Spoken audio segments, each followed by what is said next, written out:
Hello, this is Johnny Cycles with CyclesGaming.com, bringing you another edition of Keeping Modern Janky. This week we're testing out a mono green slash, well, really Golgari as you can see here. Basically mono green splashing for a bit of removal in the main and sideboard for splashing black, that is. Testing out Colossal Rattlewurm, essentially, but we want to do it in a mono green shell full of big fatties. Hopefully we're not getting scammed because we like our hand. It's a good hand. Of course, if it's a Ragavan, we're also in trouble, but we'll see. Seal of Fire. Sacrifice it, deals 2 damage to any target. Alright, so there's our desert. We can probably not draw any more lands this game and be happy.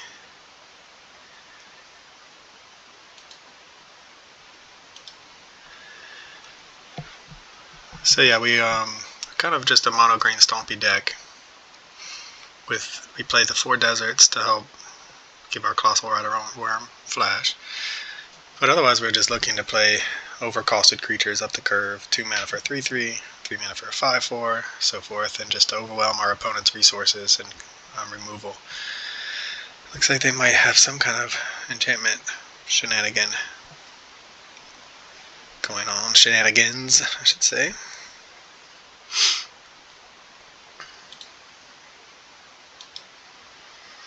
Well, we'll go ahead and see what they got, because they have a nice target now for both of these Seal of Fires.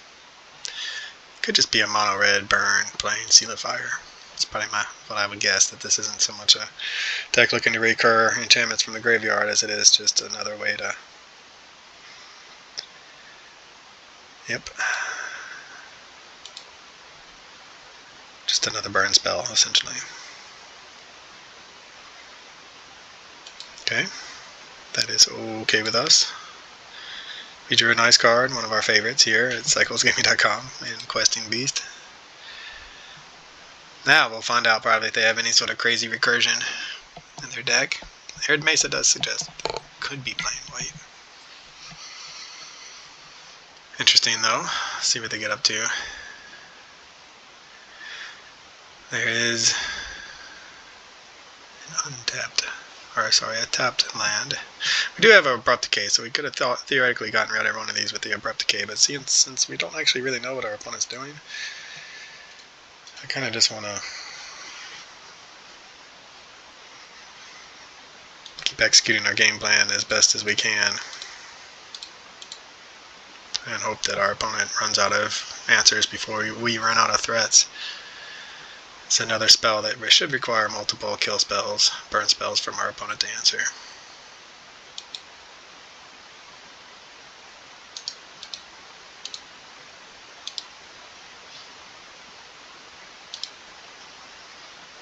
Alright, so they do not have that, apparently.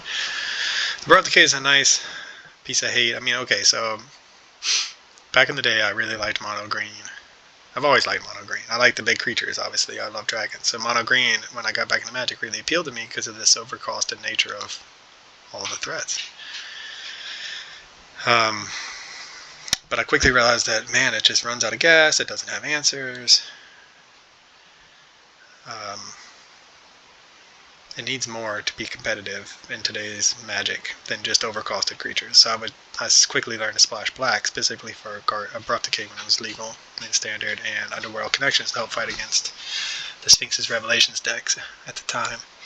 And I think it's a nice recipe for, if they're going to get in, that's fine, we'll take it.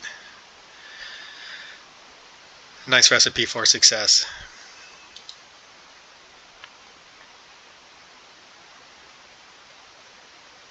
Alright, so another Utopia Sprawl is nice.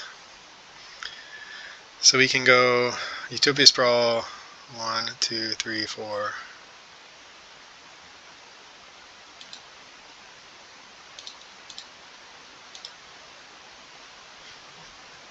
And it's a free spell right now. We could also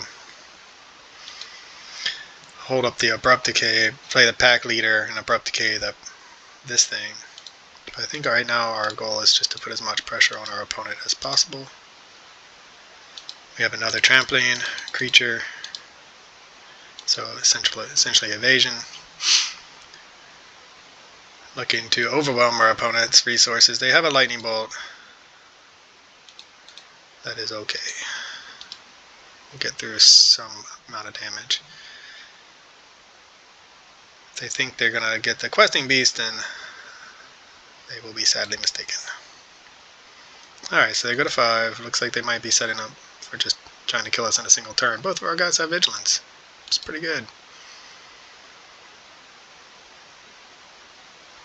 If we have to, we can block with this Gold Vein Hydra just to stop any potential shenanigans, and then use the treasure tokens and all the excess mana to give our questing beast +3/+3 with his desert. Lightning bolt. Sure, I think they're going to go for it. Can they kill us? Seems unlikely. But you never know if with burn. Guess they can make it unblockable, perhaps.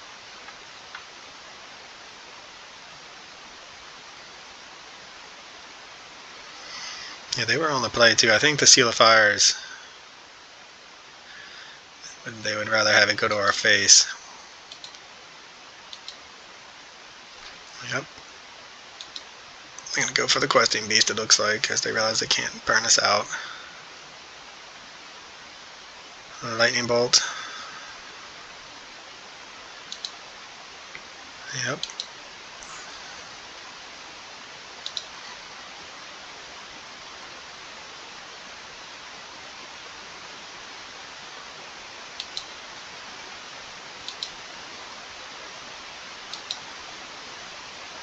So I think our opponent's thinking, well, one isn't dead. Or they have a path to exile. That is also a possibility.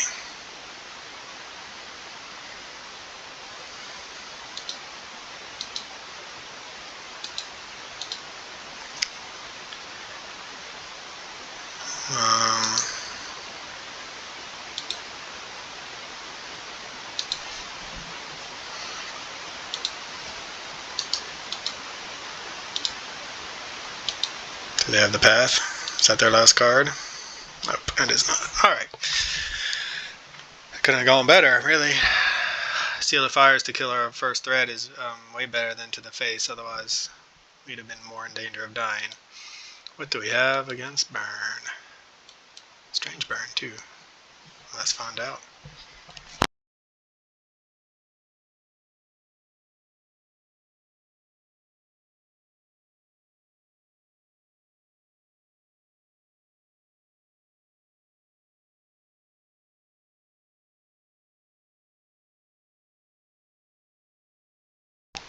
So I think maybe just more bodies on the battlefield would be good. Obviously trample is relevant. But I like the idea, and for all we know, they do have some sort of enchantment recursion. Could bring in the Assassin's Trophies for that, but we already have the 2 Abrupt Decays. Maybe we'll bring in 1 Assassin's Trophy, 2 Assassin's Trophies, go down the cures, run it like that.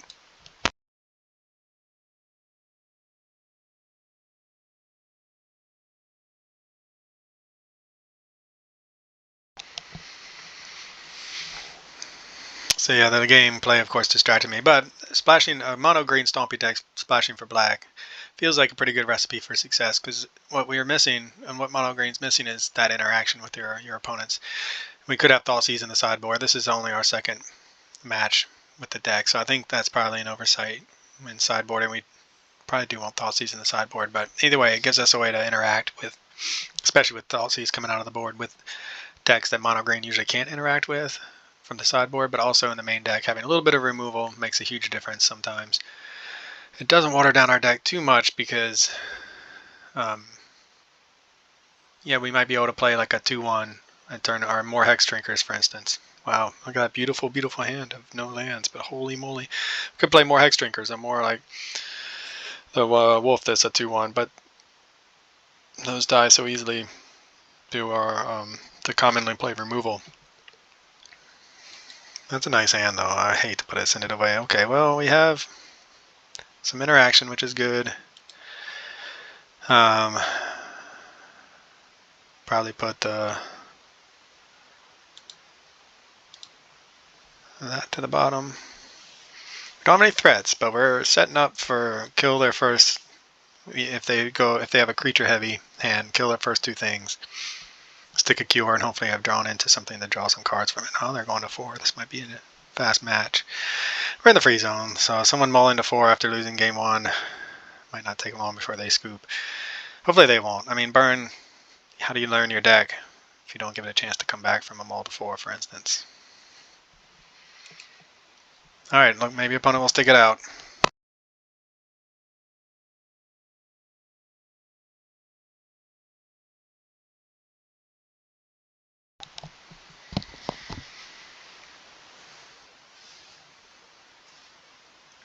Ooh, a Vexing Devil. I like Vexing Devil.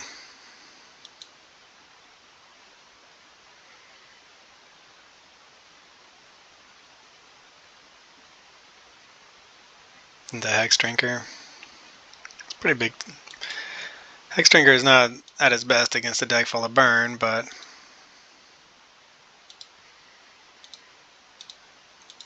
so we will Fatal Push the Vexing Devil. I haven't seen Vexing Devil in a while. 4 mana burn spell for 1, essentially, unless your opponent can answer it.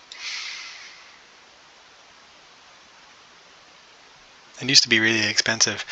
I think I read at one point I traded a Vexing Devil. I traded a Liliana of the Veil for a Vexing Devil. That's how much Liliana was valued at the time when it was printed in Innistrad, and how much Vexing Devil was valued. It was only like $10 each. It was a fair trade at the time, but then obviously Liliana of the Veil shot up in value, and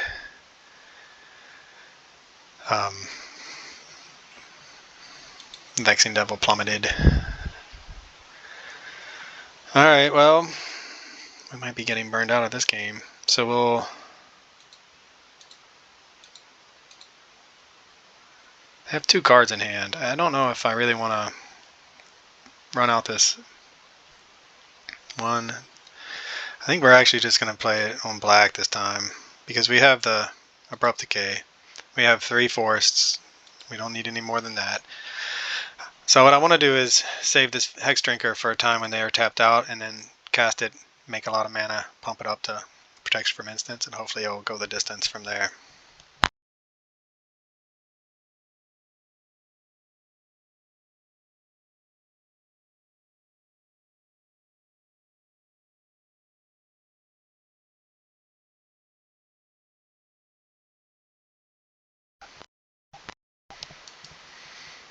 Till the end of your next turn. Alright, so they got some cards.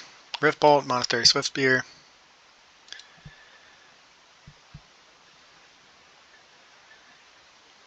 I was going to say, what would change our plans? And I was thinking Questing Beast, and then we draw it. So if we go 1 green, we get this. Now we're tapping this for black, though, so we can't. That's not going to go. That's going to change things a little bit. The big brain play there.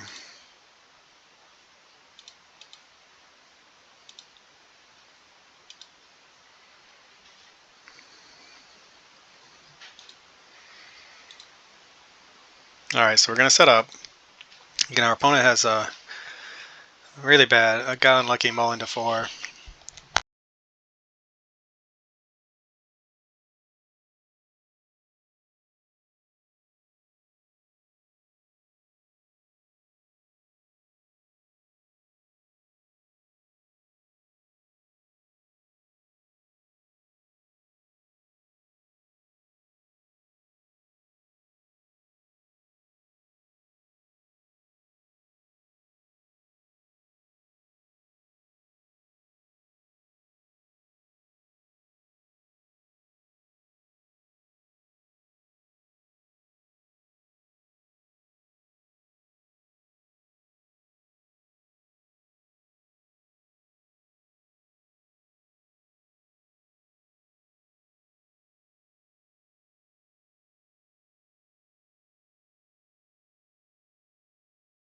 Alright, my daughter just came downstairs from hanging out with my wife, so I needed to have a bit of a conversation. Alright, so we're going to play... Oh man, the Hex Drinker, though, makes me... I'm so tempted just to crank it up. They're not tapped out, so that's one reason why I don't want to just run it out. I want to wait for them to be tapped out. Let's draw us a card.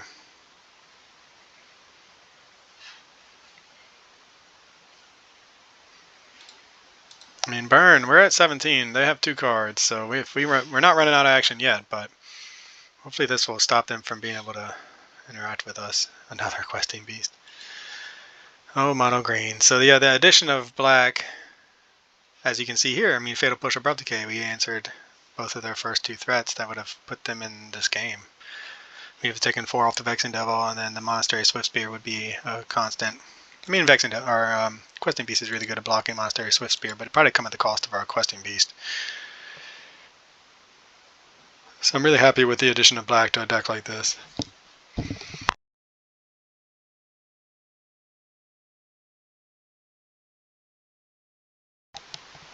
So I don't know if it says deflecting palm. The next time a sorcerer choice to deal damage to you this turn, prevent that damage. If damage, I don't think you can prevent damage with questing beast. Right?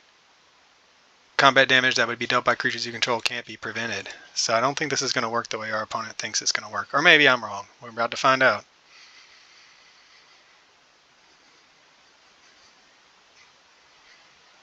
So I mean, this is combat damage, right? So I don't think it can be prevented. But maybe it's not prevented and it's just yeah, that's what I thought. Sorry, opponent. Questing Beast has a lot of text on it. It's an amazing card for a reason. Oh. I haven't been able to enjoy that interaction before. Deflecting palm, getting nerfed by Questing Beast's block of text. I have 2 cards. I mean, Hex Drinker, I really want to run it out, but they're just going to kill it. I guess we'll see what we draw.